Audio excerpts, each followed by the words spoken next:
comment tu le vivais, ça, toute la phase qu'il y avait avant, le côté moi j'ai mon propre ADN, ma propre manière d'être, ma propre manière de m'exprimer, et il y a forcément un décalage dans la manière dont Feed s'exprime. Ouais. C'est exactement ça. Je suis arrivé à un point de sorte de saturation, tu vois, et je sentais que c'était pas la bonne manière en plus, tu vois, au feeling. Je voyais bien que les gens qui consommaient du feed, c'était pas les bons arguments qu'on leur donnait. C'est pas la manière dont moi je me serais exprimé, tu vois. La marque ne parlait pas comme moi j'aurais parlé si j'avais pris le micro.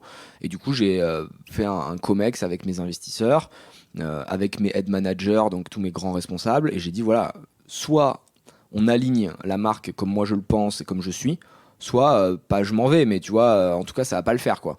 Parce que moi je peux pas défendre, moi je suis un mec hyper entier, tu vois, je peux être clivant et je le sais, mais je me travestis pas et je fais pas semblant, tu vois. Donc je pourrais pas défendre une marque qui me parle pas.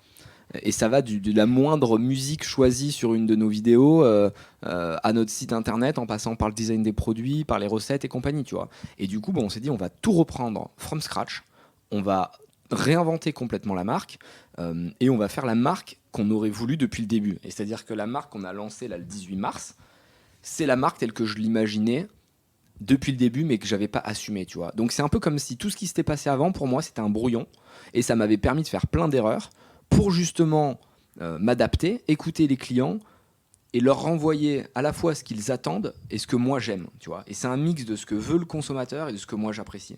Et là, du coup, c'est un véritable plaisir de voir que c'est pas du temps perdu, parce que ces 3 ans, on a exécuté de manière assez forcenée, on a ouvert plein de points de vente, on a une puissance financière, on a une puissance de marque.